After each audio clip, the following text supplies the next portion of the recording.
Welcome to Strip Coverlet, where we squeeze the bigger picture out of literature. I'm Adrian Fort, and we are here for another poetry discussion, which will take place in two separate playlists here on the channel. Number one being the poetry discussion playlist, but number two, a poem-by-poem read-along for Sylvia Plath's collected poems.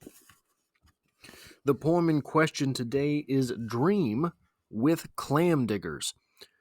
So I have the poem pulled up here. The line breaks will be a little bit strange, but that's because I am trying to get the font big enough to read. The poem itself reads as such.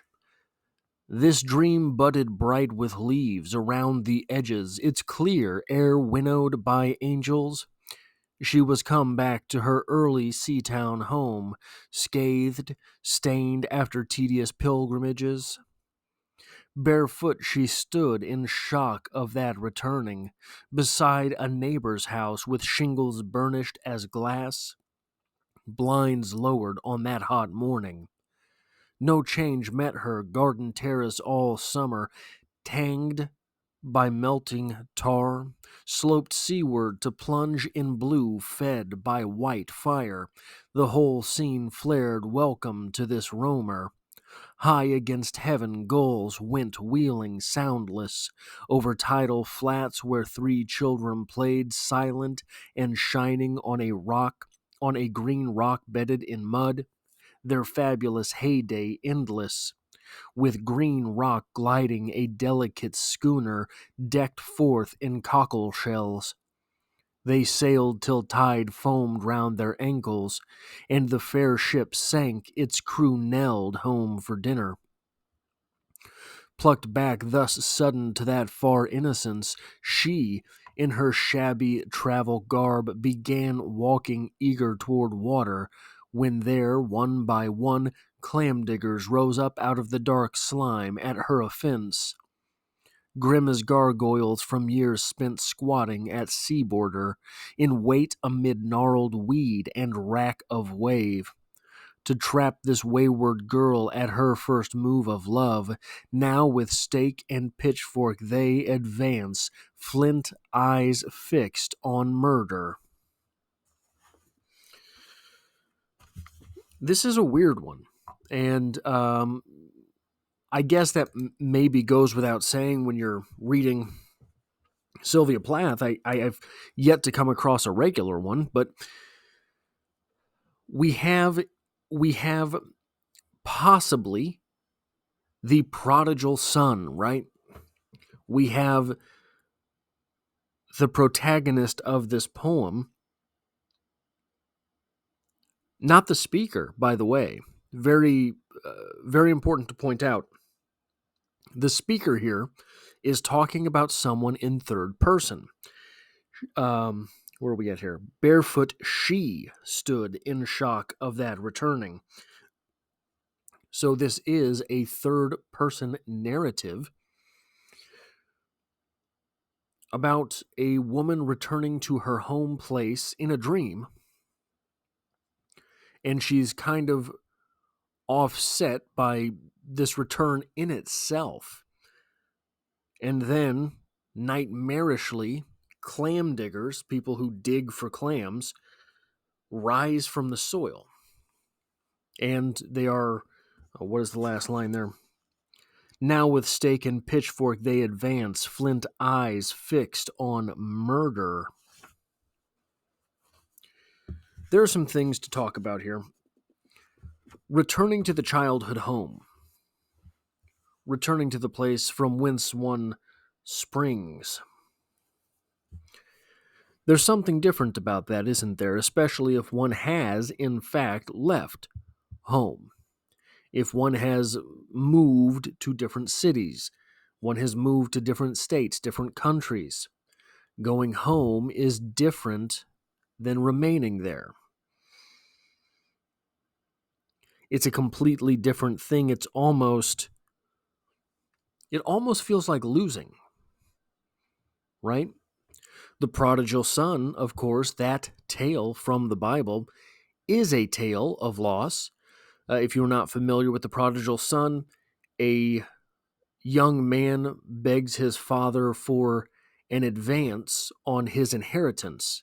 So when your father, when you die, I am going to get X, Y, and Z.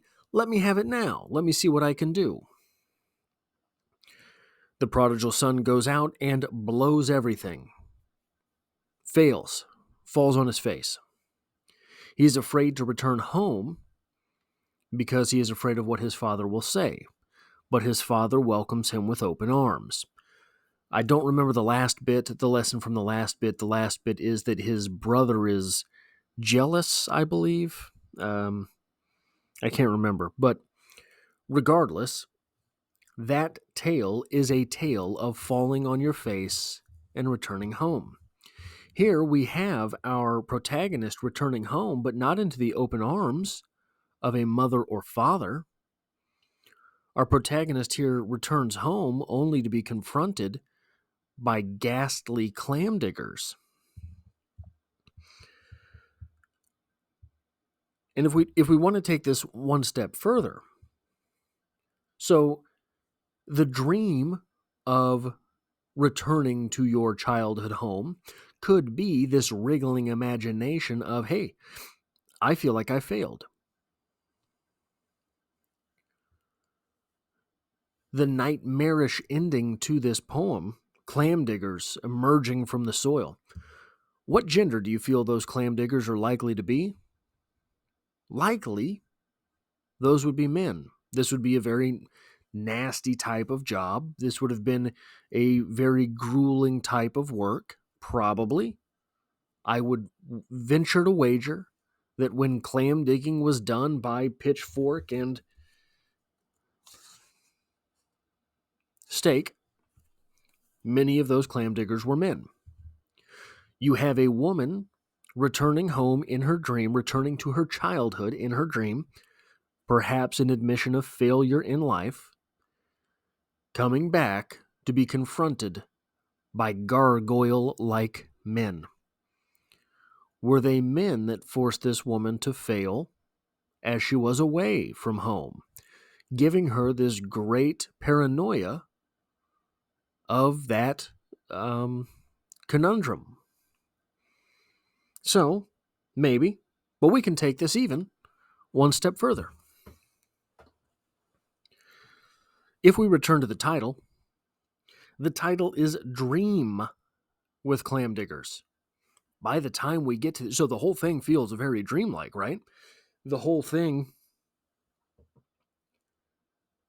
if we are to just imagine the poem, looks very dreamlike. This dream budded bright with leaves around the edges. Its clear air winnowed by angels, she was come back to her early sea-town home, scathed, stained after tedious pilgrimages, barefoot. So this image of a woman sort of shabby and beat up by the world, standing barefoot in front of her childhood home. Or sea-town, I guess maybe the town itself, possibly at the city limits. Very dreamlike. Until we get to that ending. That ending, very nightmarish. I would wager to bet that anyone who has this dream would call it a nightmare, despite the fact 1, 2, 3, 4, 5, 6 of the 7 stanzas are dreamlike. It's only that last stanza and a line, probably beginning with clam diggers, well, maybe the last stanza and a half. There, one by one, clam diggers rose up out of the dark slime at her offense. The last stanza and a half, so 6.5 stanzas of dream, 1.5 stanzas of nightmare. Probably you would list that among your nightmares, not your dreams. Most people, I think, any element of nightmarishness present in a dream would make them call it a nightmare, not a dream. I doubt there are many people who would allow nightmarish type articles into a dream. Like, what percentage of your dream could be nightmarish and you would still call it a dream? You'd call it a nightmare. 1%, it's a nightmare. But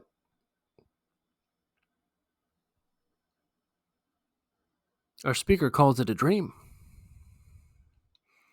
In fact, our title, denotes this as Dream with Clam-Diggers. Now, this leads me to believe that they are the Clam-Diggers, which are the differentiating factor from what else our speaker calls dreams, not the tone. The Clam-Diggers are expressly communicated by dream. Dream with Clam-Diggers. The only thing that separates this from our speaker's other dreams, denoted by the title, are the Clam-Diggers, therefore not the tone, which would lead me to believe that our speaker here has only nightmares. Our speaker here is saying that the differentiating factor from this dream and other dreams are just the presence of the Clam-Diggers, not the presence of nightmarishness. So our speaker here does not differentiate between dream and nightmare. Our speaker here may only have nightmares. How sad is that? Our speaker here refers to this nightmare as a dream because our speaker here only has nightmares. That is all I have for this poetry discussion. If you like or appreciate what I do here, hitting the like button really does help me out, as it tells YouTube to share this video with other literature lovers. And if you find yourself here by chance but not design, consider hitting the subscribe button in order to stick around for more poetry discussions. There's poetry every Monday. I'm currently going through a read-along of Ernest Hemingway's short stories. We just finished up Dubliners by James Joyce, all the short stories in that.